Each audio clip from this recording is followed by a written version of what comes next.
All right, well, let's get started, everyone.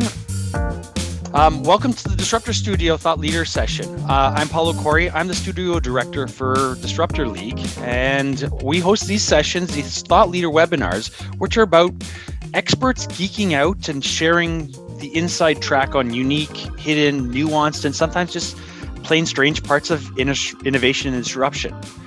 These are live 60-minute sessions that are co-led by industry experts, and they're recorded, so we can come back to these sessions afterwards if you want to share or reflect on something that was said.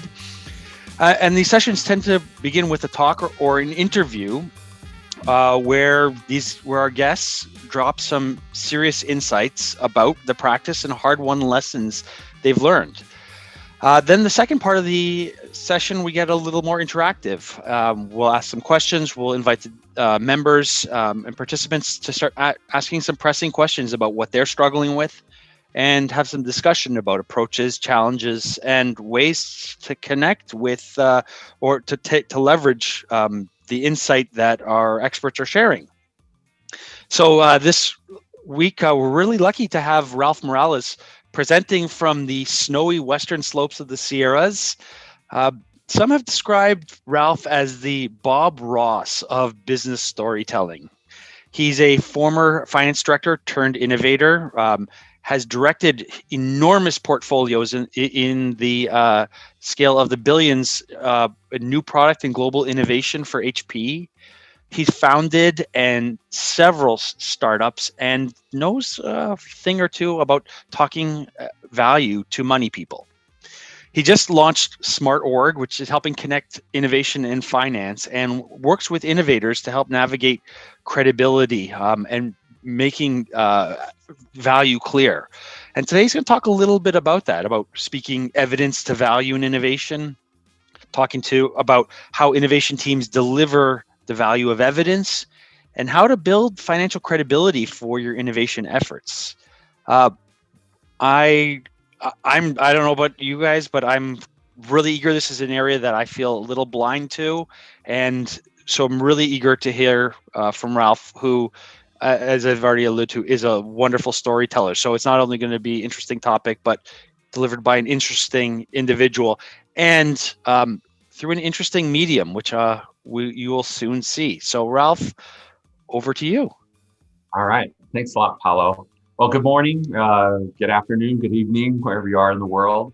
As Paulo said, I started off in finance, and then I got infected with innovation. So I switched over from the dark side, light side, one of the sides, the other side. And so I know quite a bit about finance and quite a bit about innovation, which is a unique intersection to have some knowledge about. So today, I'm going to talk a little bit about kind of like a finance, innovation finance topic. Finance can be scary. I mean, it's got math, there's something about net present value and some calculations that involve exponents, but it's not. It's actually the lingua franca of business. We talk cash flow. That's the language we speak. And everyone's ability to translate what we talk about in our projects, risk, value propositions, technical feasibility, all of those things that we discuss in our daily life need to be translated into finance, so that the folks that are stakeholders, general managers, investors, and the like can understand what you're saying from their point of view. So we're going to get started. I'm gonna share something in the. We'll wind up sharing my screen as well, but I've also got a link to a medium to my whiteboard. So you can actually webcam right in to the whiteboard instead of webcamming into my deck cam, because that'll just be snow. And I'm going to switch over and share for those who aren't able to get in, and we'll get started. All right. So the first thing I want to talk about, see if everybody will do a test. I'll just write up here, innovation finance. Yeah. And eventually it'll pop up on the screen. You guys can see it. If what you guys can do to give me some feedback, because this virtual medium is pretty difficult, is use a reaction icon. I've got a couple of you all lined up on the side so I can see some of your faces. But if you hit me with the thumbs up, that'll let me know if things are going great. And if you do that, I think they might offer the one with the devil or the horns or the frowny face. Then that'll give me some reaction like, what did he just say? I don't understand. And that way we can have some interaction because we're not all together, but we will be soon. So the first thing I'm going to start with is the trap. All right. And I've asked Paolo to be my unknowing victim. And so we're going to get started. Paolo's really excited. He's come to me and he's basically said, Ralph, I've got this project. It's a new innovation and it's going to be amazing. Actually, I think he used better words than that. And he shows me this graph and it looks like this. This is cash flow. You know, he went online and he found some tutorials and it says, you know, there's going to be some investment, right? So there's a period where this is time. This is the graph he's showing me. This is time. This is money, right? And he's like, look, I just need a little bit of investment and I will give you a unicorn, right? Actually, I guess the bar's been raised. You need to give me a decacorn or something now, don't you? But okay. So you're gonna my green's dry. It's so cold here. Unicorn. All right. So you're gonna give me a unicorn, and this is the cash flow. So it goes negative at first, and then it skyrockets. You know, they say up and to the right. That's a phrase we use. The revenue or the operating profit's gonna go up and to the right. All right. So, you know, Paolo, this looks like a really great project. I'm grateful for this. You're one of the best program managers we have in our company. It looks like a really good curve, but is it really going to take this long to get to launch? I mean, you're one of our best program managers. Is there anything you can do to kind of compress that a little bit? I mean, I suppose a little bit. I mean, it's innovation. It's a little hairy, but you know, we can probably find some efficiency and make it a little bit quicker. Okay. I mean, and we're gonna give you the right staff. You picked out your team already, so yeah. You think we can maybe shave a month or two off of this and maybe try and bring this in a little bit? I mean, we're trying to plan as tightly as we can, but I'm sure we can squeeze a little bit of time. We'll get it a little bit shorter. Okay. All right. Well, I think if you can do that, I mean, I know the MPV for this is really huge, right? So you've told me this thing is just smoking hot. So I like the opportunity a lot, and I love your commitment and enthusiasm to like rallying the team nights, weekends, and pulling this thing forward. All right. So this is trap number one. What most people want is they want to show this large, thank you, Paolo, for being a knowing victim. What most people talk about is the when, right? Here's what our cash flow is going to look like. And the lure of this graph that you'll see in a lot of startup pitch decks, and sometimes it's not graphically drawn. Sometimes it'll be a number. So it'll start off with a small number, a big number, a big number, and then a big number, right? So whether it's graphically presented as a line or it's numerically presented with increasing amounts of zeros behind the comma, it's the same effect. And the trap here is we're talking about when. So the only dialogue that I can have, because we all love the size. I'm not gonna push back. I'm the stakeholder. I'm not gonna push back on the size. The only thing I have to push back on is the when. So the only dialogue we're allowed to engage in now is, can I get, I don't want it later, I want it sooner.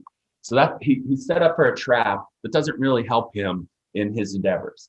The second graph that I see a lot, oh man, slide 6 of startups, and oftentimes in internal projects as well, is a pie chart. And it says spend, right? And it'll have some money down here, like the dollar amount that you want. And we'll just keep this one simple. And it'll say something like, you know, FTEs, you know, we're going to buy some stuff. Maybe there's a small sliver for travel, right? And then maybe some marketing expenses and R&D expenses, right? So there's this pie chart, and it tells me here's what the amount of money you're going to spend and what you're going to spend on. So we'll drop back into role play mode. So Paolo, this is you told me it was going to be an investment. You're one of our best program managers. Is there any opportunity? What do you think your efficiency is at this? Like, do you think you're? I mean, we're pretty good. We're in the 80s. I would say. Okay. Go ahead. We've got, as you said, we got the right team, and so we've thought it through this pretty well. I'd say we're over 80% efficient. Okay. Well, but you're not 100% efficient. No, but I mean, this is innovation. There's going to be some learning. Part of we're building. We know we're going to be learning and making some mistakes along the way, but that's part of the process. Yeah, that is. I agree. That is part of the process, and that's what this money is for, is to kind of help achieve the results of this project. But I would really challenge you that if you're only 80% efficient, and somebody with your talent and tenure with the company and the caliber of the team you're dealing with, you should be able to drive the team to about 90% efficiency. So I'm going to go ahead and take this number, and I'm going to multiply times 0.9. And so now we're going to have $2 and a small cents, right? So because that's a reasonable performance objective for you to strive for 90% efficiency, right? Well, I guess it's kind of a good stretch goal. Mm-hmm. Yeah. Great. Okay, how'd that feel, Paolo? Like I signed my soul over. Right. You went in excited about your project and what you could change, what you could disrupt, and you leave almost needing to take a shower, right? And so this is the second trap. Is we talked about the how, right? And the only discussion I can really have is, maybe we can reduce the size of the whole pie. Sometimes this goes down a rat hole where we say, well, HR has come back and said there's no travel, so I can take that chunk of the pie out of your proposal, and maybe you can do some leverage with another business unit, and that'll help squeeze a couple dollars out of the R&D and the marketing slice. And the only dialogue we can really have is, how can I get a discount, what I call the executive coupon? How can I apply an executive coupon to this project? It's a trap. It's a trap. So now that we're done with the lesson, and hopefully this hasn't happened to you. Maybe it has, maybe not to you, but a friend that you casually drink with. I'm gonna shift gears, and I'm gonna talk about how we can change this dialogue, right? And change it for the better, for both you and for the companies and stakeholders that you work for. And the first way I'm gonna change this is we're gonna talk about the evidence of value. All right. And in evidence of value, we don't doubt that there's an NPV for this project. What we don't know, what this graph above, it doesn't tell me what the risks are. So if we were to look at the assumptions in your spreadsheet, there's probably something where you made an assumption, and the assumption is going to be whatever's on this center line in the middle, right? But there's also some other outcomes. Some outcomes that you may not like, right? So those will actually drive the value of this project down. And there's some outcomes that might be favorable to this project, and they'll drive the value of this project up. And so that uncertainty, this graph that I'm about to create for you, is a great way to show that uncertainty. It still has the center bar that says this thing is a huge project. It's $1 billion. But it also has some insights about why it's $1 billion and what could cause it to swing. And so the nickname for this graph, let's take something like market share, right? You could pick whatever the assumption is in your model. And then one that I often see that gets talked a lot about is product cost, right?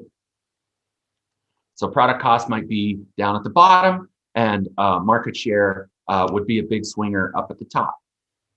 And if we looked at this, you'd say, well, your model had maybe 10% market share. But if the features and the value proposition of this thing are really solid, you might be able to get to 25% share. But if it's kind of a product, maybe you're just going to wind up with 5%.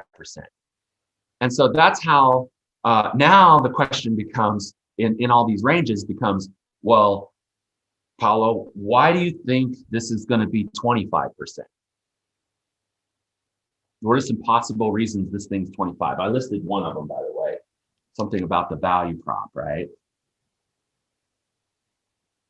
So, the feature set, we have the best feature set. We're going to have best branding and marketing, or best reach. All right. Oh, actually, let's do another one here, which is channel, right? Because that one comes up sometimes. And I think you said pricing, so I'm going to add another variable here, because pricing typically looks something like this. All right. So I've got value prop, features, reach. If it was something related to pricing, there's this question of, could it be a premium, right? And the opposite side is, no, it's kind of less than a V2, so we might have to discount it, right? And so again, there's all these assumptions, and what this graph is going to unpack for the team is, in order to come up with the assumptions that belong at the ends of these bars, at the both ends of these bars, you're going to need to have a discussion about, why do you think it's 25? And the dialogue is actually an exploratory dialogue. It doesn't matter what the paper on your wall and the degree it came and the university it came from. It's the logic behind it, and it's not about who's right. We actually want these numbers to be the numbers where I slide off my bench and go, you got to be kidding me, right? I want to push these numbers, these assumption boundaries to the end, and I want to capture as many of these reasons, these rationales as possible. And that'll become important when we talk about unspringing the other trap on the other side of this graph. So this graph is affectionately known as a tornado diagram. And its purpose, the purpose that it serves, is to help understand what drives the variability and uncertainty in a project. And now that I finished it, let me color in a couple more of these. Now that I finished it out, you can kind of maybe see why they call it a tornado diagram, because once it's all completed, we typically organize the most volatile assumptions or inputs at the top and the least volatile at the bottom. It's been my experience over many, many years that the cost of a product winds up being somewhere near the bottom, and things that have to do with desirability or technical feasibility, like bending the rules of physics or something, feature set, the value of certain feature sets wind up being at the top. But I've been in my fair share of meetings where we sit there and talk about, how do we save $1 on some product that costs $45? Because that's a metric that matters to an operational organization, but might not be a metric of value to an innovation project. So this is called tornado diagram. The center line represents your premise of what the assumptions could be, and the highs and lows of various assumptions that could occur. We said channel and a couple of others, right? Now, the other thing the tornado diagram can tell me is it can tell me how aggressive someone's being. So this diagram, this tornado is pretty balanced, right? It's the mostly up the center, and something like that. What would you think if somebody came to me and said, I could beat Paulo's project. We have the same market, same everything. We're going to do things a little bit differently. And instead of being the unicorn, we're the decacorn. And they show you a tornado, and this is their value, right? So they've got $4 signs, but their project is centered on this purple line. So basically, we've got a little bit of green as upside, and we've got a ton. I'll color in the spaces in between so you can see how radical this is, right? Their tornado looks something like this. It's got 2 greens and a whole bunch of red. All right. Now, I think on the East Coast, they would say this person's trying to sell you a lease on the Brooklyn Bridge, right? It's a little bit aggressive, if not quasi-fabricated, right? And that will come out, right? If someone shows you this graph at the top with a line, how do I judge how aggressive or how uncertain that project is from that line? I can't, because it's only telling me about the when. It's not telling me about the why, right? And so that's kind of the big lesson behind this technique, is get behind the why. All right. So let's see. I'm going to take a sip of coffee. Give me an emoticon if that resonated with anybody in the audience. I'm going to stretch this so I can see a few more people. Yep. Okay, great. All right, now the next trap that we're going to help undo is this one, the talking about the how we're going to spend the money. And the answer is going to take an extra step. And that extra step is, remember all these logics that we had? In innovation, we're discoverers, right? We're explorers. And we need to find out, we need to unwind this. Like, I don't know if it's 25 and I don't know if it's 5. So if we were to use lean speak, we would say, okay, let's run an experiment. So I'm going to write an experiment here. We're going to write an experiment in blue. Let me erase that. We'll put an experiment. And we're just going to, I'm going to say, look, this, actually, the first thing we need to do is figure out what is the power of this. So the value proposition, the features, and this reach, they're pretty high in volatility. So we're going to rank them from 0 to 100. For today's exercise, I'm going to keep it simple, and I'm just going to fabricate numbers. There's actually a Innovation Finance 201 class where you can actually build credibility behind how you score these issues. But for today, we're going to keep it simple. So I'm going to say value prop is 90, features is like 75, reach is a 60. For this premium or discount thing, we're going to call that 40. And then we'll make up some other stuff down here that have issues, and those will be pretty small. Like they're relevant, right? From a program project management, there's a list, there's a spreadsheet, there's work to be done. But one of the things we need to do is figure out what work needs to be done first. And for the company, the work that's going to create the most value is the work that reduces the risk of the opportunity. And so there's an easy graph that you can show once you've got all your issues listed out and you've scored them. Let's sum these up real quick. Let's see how good my finance skills are. So I've got 100, I've got 215, I've got 325, 350. So I've got 350 as the total here. And then I'm going to draw something called a readiness graph. And this is basically, are you ready? Readiness. And we're going to put risk. We're going to call these points here. These are the risk points. And I'm going to create a little legend, right? So if it's less than 20, if it's less than 25, we're going to say that's something you need to manage, right? If it's less than 70, we're going to call that, we need to validate it. We need to validate or specify. We don't know. And if it's greater than 70, we need to discover it. Okay. And the way we can draw this graph is the stuff that's manageable, we're going to color code that blue. And if I sum up those points, I've got 25 and 15. So, we've got 40 points here down here. And then the stuff in the validate and specify range, which is anything less than 70. So we've got 60, 40, 35. So we've got 135. So we'll draw that as 135. And then everything that's in the discovery zone is red, right? And we've got 165 points in that, right? And it's made up of this, and that's it. Those two right there go into here. So just for simplicity, this gives you a stack bar. So now at this point in time, we take a pulse. This is how ready this project is in terms of all the issues that it has. So the next step we're going to do is for all these experiments, this is something all good project teams know how to do. We're gonna come up with stuff. In the case of the reach, we're gonna say, okay, let's do some panel surveys, or let's do some market research.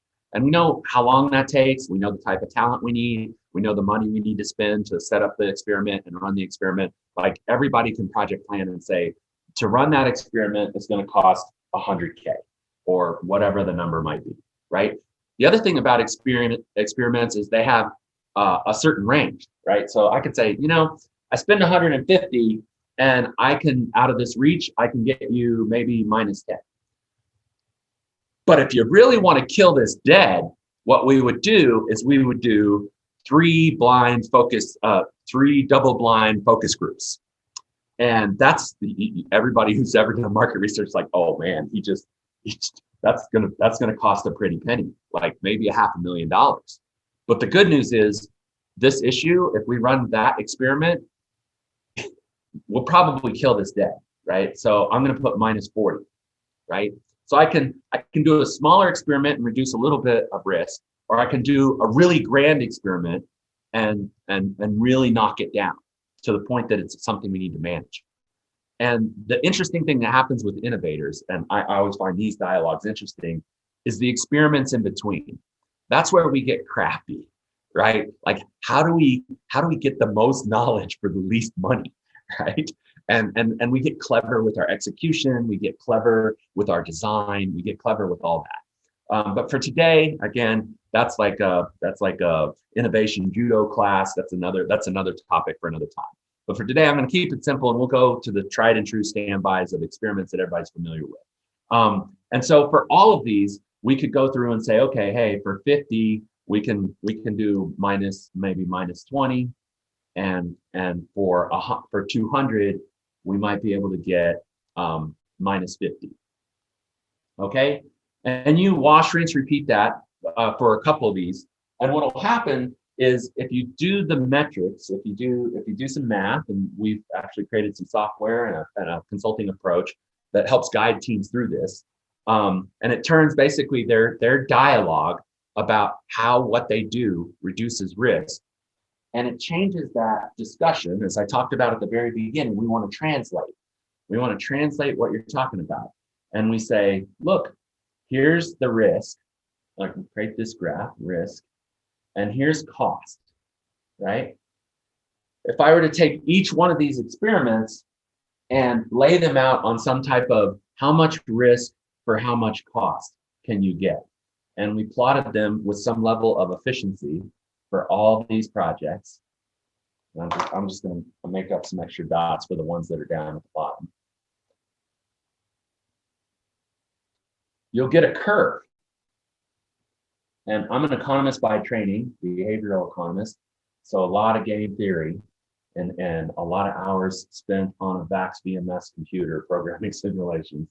But basically what you get is you get this productivity curve that says, look, the best bang for the risk buck is this project here, which is more than likely going to be up here, right? Because you can only squeeze down this stuff so much.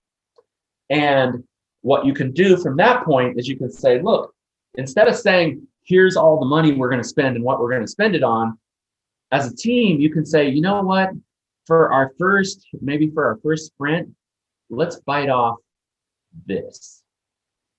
And that is this amount of money. Whoops, is that coming through? That's that amount of money. And then for our next sprint, we'll bite off this tranche.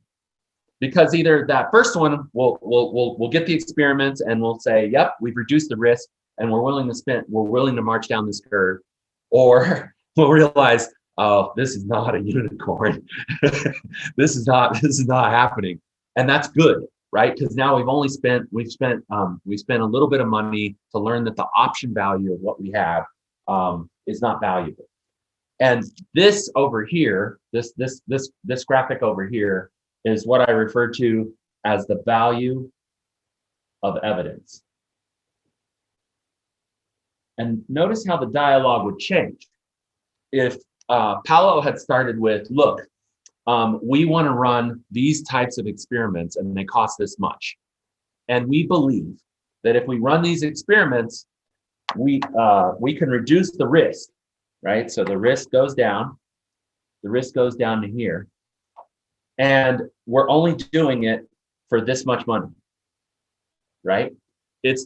And you plot the rest of the experiments and the rest of money you could spend. You've just told me, as the leader of the program, that you're being financially prudent with the money I'm about to give you, and that you are going to buy down risk so that I can get my return on innovation.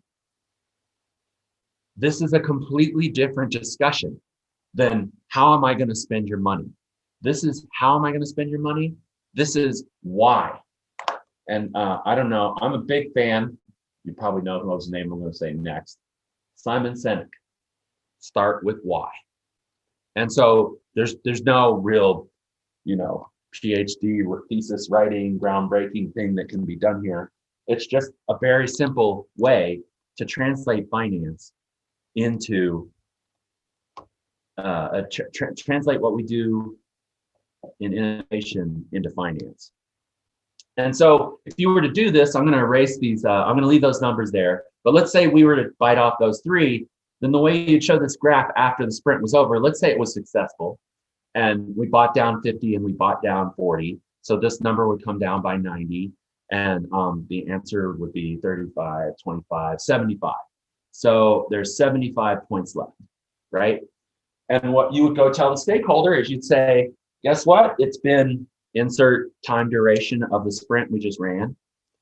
And so this was at, let's say S1, and this is S2, right? Sprint 1 and Sprint 2 on the readiness chart.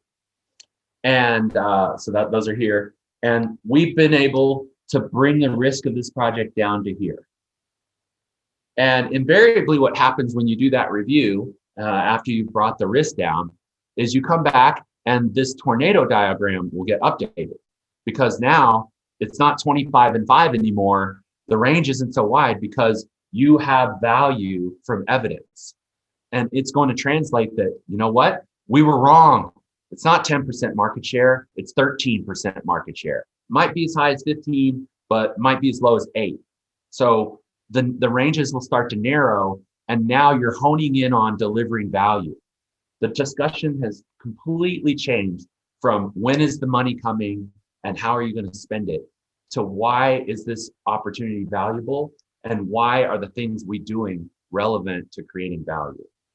So that's where I'm going to stop. I think at this point I want to open the floor for some questions because I've dropped quite a bit here. But the quick summary is the evidence of value, not the wall of numbers, not the big chart that says, this isn't Antoine Bolt or whatever. We're not doing that. This is about why does opportunity have value?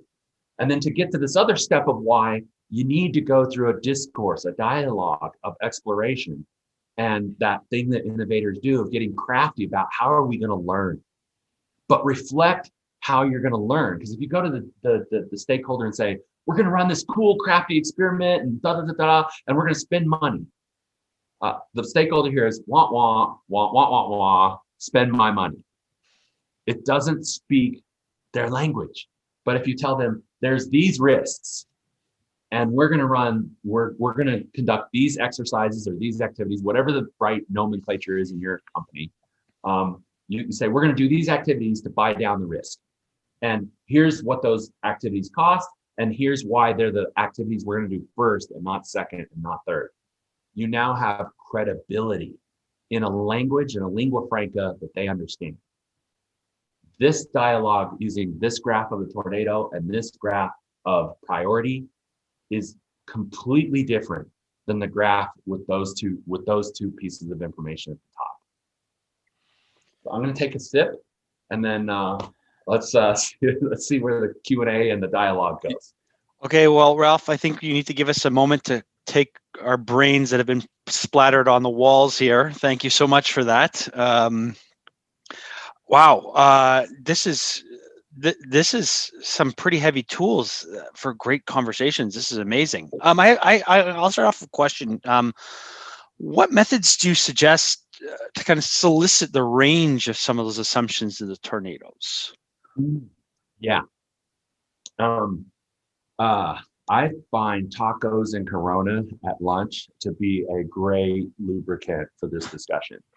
But in all honesty, the range is the methods you can use for this. It looks like quantitative analysis, but it's really a qualitative exploration. The typical format for this is gather folks that are knowledgeable about market share, because you want experts in the room. So that's the first rule, is try and get experts. And the experts, here's a little side tip, the experts might not be in your company. It's okay to invite outsiders, right? Do the NDA, or, we're all in the Disruptor League. We're all in different innovation forums. Reach out. We're all just trying to make our mortgage payment and send our kids to college, okay? So bring the experts in the room and have them weigh in on understanding what this opportunity is. Have them weigh in on, here's why we think it could be high and here's why it could be low. So that's one, is get the experts in the room. For team building, sometimes you might want to include the whole team. It might be great for supply chain to understand what marketing is thinking about. It might be awesome to have R&D, who probably, whether they, understand pricing or channels and all the stuff, to hear those things. Vice versa, when we're talking about, capital intensity or product cost or manufacturing siting, those things might be important, because you never know. This is the diversity of thought. You never know when someone from some other function says, well, what about, and then inserts something that is not the norm for that group of experts. And those are those sparks. Those are sparks of insight that we can't forecast where they come from, which is why the diversity and inclusion is important in this process. But you want experts. You can use diversity and inclusion to get some sparks of insight. And then the third thing is the rule is, whatever the assumption is in your model, try and pick a low and a high that makes people fall out of their chair, right? Like if I told you our market share is going to be 50%, most marketers would be like, okay, begin random drug testing right there, right? It's too much. And then when you've gone too far, then you can go, okay, we've gone too far, back it off, right? But a lot of times teams are very timid. So the ranges will be very narrow. And you want to try and, in this exercise, you want to broaden the thinking so that you can expose the rationale behind how you create value. Fantastic. Robert had a similar question. Robert Kaufman, if you're on, just let's make sure this is answering. How you doing, buddy? He's asking, explaining more about the scoring. And now, we kind of addressed it in the tornado, but in the risk graph. Yeah. How do you guess or estimate those numbers? How do you get or estimate those numbers? Yeah. So for today, I kind of short circuited it. I create a chart. You normally say 100 means 100 would be a wide range of uncertainty, meaning we don't know. We are what I would call ignorant. And there's my martial arts instructor. He says, you're dumb, stupid, or ignorant. And in the English language, we need to understand the definitions of those. Ignorant means lacking understanding and knowledge. So if you have to choose between the three, choose ignorance. 100, because dumb means, I forgot what the thing was, but you don't want to be stupid. Dumb means you knew what to do and you did something different. And then dumb means you didn't know and you did something. So, but you can go from 1 to 100, and a 100 would be, we just don't know anything. A more advanced version of this that we often do with teams is we take these issues and we'll stick them on a grid, right? And this idea of ignorance will go up here, and they'll come back and they'll say, okay, I have this issue, and so Bob would stick his issue here, B. It's high ignorance and high value, right? It can swing the value dramatically, right? So that's that issue. And then I might come back And I'd say, I place my issue here in the middle. And so then you can use some math behind this grid to provide you with these scores. But in the absence of that more advanced technique, you can kind of say, okay, if 100 is some composite of ignorance and the ability to create value, then let's give those a higher score and a lower score. And it's not about precision. So that's the second point I want to make about scoring, Bob, is it's not about, Paulo says it's 89 or, Bob says it's 89.7. What we're going to do is we're going to put these issues up. And then I'm going to look at it and I'm going to go, so Bob put his here and I put mine here. Bob, tell me why you put it so high.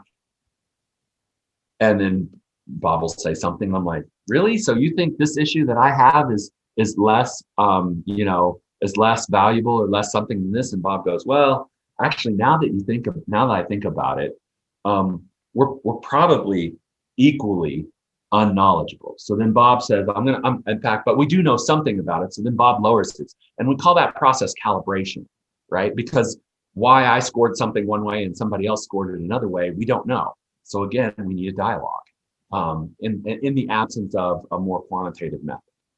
So that's I don't know. I think I answered your question, Bob, about tell me more about scoring. There's an advanced technique that uses a grid, and there's a simpler technique that you just use a composite, and then you do a calibration process and rescore. Bob, can you throw a thumbs up or a thumbs down in the chat?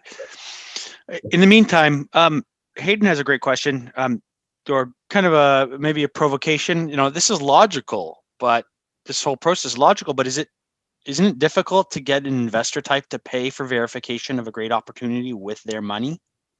Mm-hmm. All right. So we've got a VC amongst us. Yeah. Yeah. So good point, right? And this gets back to the language, right? So I think back here, what I said is we're going to de-risk this. So what Hayden was asking is like, I don't want to give you money to verify that this is highly valuable. I want to, and he's getting to what VC's called scaling, right? I want to pay once you've figured all this out. And I'm going to grab a pen here. My purple must have fallen off somewhere. But I'm actually going to answer his question. So there's two types of investment. There's using that VC vernacular, right? There's early stage, which is like the A's, the B's, the C's, and maybe if you're lucky D. But with I think with SPACs, I don't think we'll see C's and D's anymore. But and then there's scaling money. And for those that are familiar with lean, right, this A/B phase is where you figure out, do I have product market fit, and do I have problem solution fit, right? Which is I don't want to pay you to figure out if this thing is valid. That's this phase. I want to pay you to blow this thing up to the moon, right? I want to give you the money to rise up this ramp, and that's scaling money. And the way that's often represented in this readiness chart is some organizations will say, you know what, let's take it out of incubation and let's put it into a business unit once all the red has been eliminated. So I'm going to draw a brown line here and say, transfer or some type of, this thing's ready to be scaled up. And I think you'll see a line that showed up on this readiness chart right at the bottom of the red. So, and I'll just write transfer, right? Some organizations might say, I don't need all the risk reduced, but I need the top half of, I need the foam taken off. So they might raise that bar a little higher.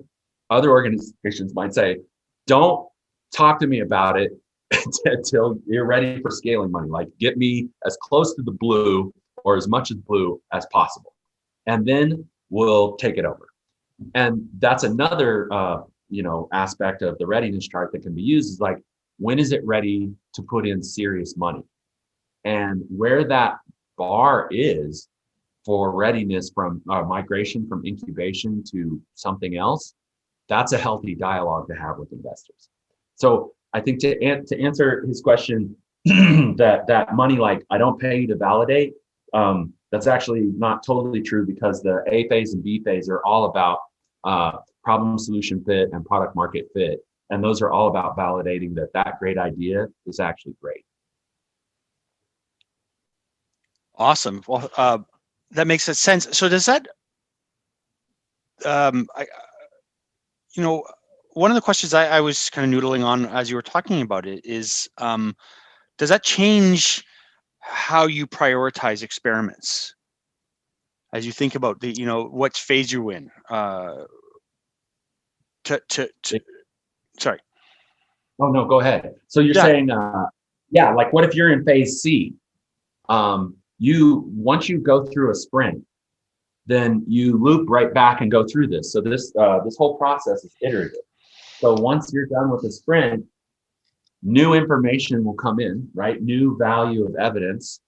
The value of evidence will inform the evidence of value. You'll change your assumption in the tornado diagram. And then you'll decide, is this still is this still valuable enough to go after? If not, we bought an option and it was worthless, right? Now that's what innovators do, right? If the leaders know, I use Tesla stock and stock options as an example. If you told the leader, hey, we're going to do some investigation around this electric car company called Tesla. We need like $15, $20, and we're going to basically explore if the stock is worth buying. The stakeholder knows you're not going to buy Tesla stock for $20. They know that you're going to evaluate whether it's actually worth $100. You spend the 20 and you come back and you're like, no, Tesla may be worth 50 and it's not worth pursuing. Good thing we only spent 20 or whatever, some low number. Or you come back and you're like, yeah, it could be worth 1,000. We need another $100 to really ferret that out. And so the money goes up and the value at stake becomes more clear. That's normal. That's real options. And that's a lot of the kind of the consulting technique and the financial, the software application that we provide in the workshops does a lot of that math behind the scenes and brings the dialogue forward. So the answer to your question, Paulo, is yes. Your priority, if you update the value of evidence, then these scores are going to change, right? They're not going to be high anymore. They're going to decrease. And then you're going to say, well, what experiments do we do to reduce the reds and reduce the oranges? And then they will get plotted on this productivity curve. And then you'll say, does that make sense? You'll sit down as a team, you'll calibrate it, you'll redo this, and you'll say, okay, how much of these sets of experiments do we want to bite off? You'll propose a funding limit, and then you'll proceed forth on your next sprint.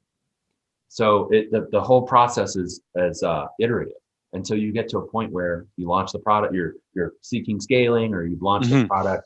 You're in a different phase of business discussions. That makes plenty of sense. We have time for one or two more questions. Want to open it up? Anybody, feel free to either put in the chat or shout out loud. I've got a couple more lined up. I want to make sure everyone else has a chance to get it in there.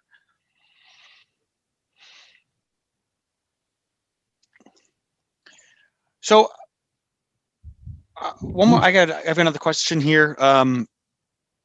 Is there any advice on to how to deliver this project won't work thing to executives? Yeah. Yeah. I mean, yeah. Pick someone you really don't like and tell them there's a great opportunity to present to management. Be a kind human. Don't do that. The best way is to use that option. So there's a couple things you do as an innovator when you're speaking finance to stakeholders. The first is always focus on the risk to the reward, right? You could run some experiments and say, we believe if we do this, we'll reduce it 90. And then you come back after the sprint and you're like, we uncovered a whole bunch more stuff. And we've got new issues and we've got more risk now. The value is maybe still huge, but now it's even riskier. And then so then there's a decision to be made, right? The punt, pivot, persevere decision. And, it might be, if it's still valuable and this is inside your strategic intent zone and all that other stuff for your company, then it might be, you know what, let's persevere. Give me the next set of experiments so that we can unwind the new things we know. and move forward. But let's say you get to the point where it's like, we ran these experiments, they were executed flawlessly, and this thing is a dog. Well, nothing against dogs. I'm a cat guy, but let's just say this thing is no longer, a unicorn. It's a trail mule, right? It's not the value. It doesn't meet the value threshold for something that would move the needle for our company, right? And now you have to go in and tell some executive who had the idea that his idea is no good. So the first thing you want to do is disconnect. It wasn't his idea or her idea. There was an opportunity somebody was thinking about in the market, and we've now validated that opportunity is not that great, right? And here's all the evidence that we flawlessly executed that proves that. So step one is, don't say your idea sucks. That just, Mr. Spock, deflector shields 10, arm photon torpedoes. Power comes in, right? Like, I'm the boss and you work for me and you're telling me I'm stupid. Just try to avoid that, right? There's a human element to all of this, right? Always talk about the risk relative to the reward, and then it becomes a rational decision for a stakeholder, right? If the reward shrinks and the risk is high, the smart thing to do is punt, right? Right. So the first thing I would say, the two pieces of advice I'd say is disconnect the opportunity from the person who posited it. And that works in the other way too, because you see a lot of heroism where it's like, I had the idea that we should make that we should do the electric car. That was all me. No one had ever thought of that before, and I made that happen. I'm the hero. Avoid that too, because that's a whole nother disease among innovators, is like, attribution of success. So disconnect the opportunities from the idea. And the other thing is, I gave a podcast one time about the word next. Oftentimes it's like, if this opportunity is no good, then we're done. And I think everybody here in the Disruptor Studio knows, no, we're not done until I say we're done. No, the operative word is next. There's always other opportunities to pursue in the strategic space. The good news is we know not to spend any more effort on this one, so we can start exploring other efforts that might have value. So look at it from if you look historically with a finance mind, you're like, we spent money and it was worthless. If you look at it from a value creation, it's like, we spent money and luckily we didn't say yes to the whole project and waste all the project's money. And now we have resources to go investigate other opportunities. So disconnect it from the person. And next, what could we do next with the resources? Present the next set of opportunities. And I say set, not one. Always give them choices, right? Stakeholders love choices. I think we're going to cut it there, Ralph. Obviously, even just letting you run stream of consciousness, you would be continuing to blow our minds, but we'll unfortunately run out of time. Where can people get a hold of you, or how should people reach you? Yeah, so a couple things. I can be reached at rmorales@smartorg.com. And another thing is, if you liked a lot of what I'm doing, I'm taking the concept of design thinking and I'm aiming it at the innovator's job role. And I do these things called innovation flash drives. I get people that are in innovator role or that are responsible for bringing opportunities to bear for their company. And our job is hard. And so if you're interested, I create these flash drives, 8 to 10 people. We get together off hours and we talk shop about our job. And then the outcome is using design thinking and human-centered design. I try and basically create some tools and processes that help us do our job a little bit easier. So if you're interested in something like that, reach out to me at rmorales@smartorg.com and let's talk. That's fantastic. So, and as you can tell just from the session, they're quite engaging and, again, prepared to have your minds blown over and over again. As well, please come back to our next. So everyone who's here, please come back for our next sessions. We have some amazing thought leader sessions coming up.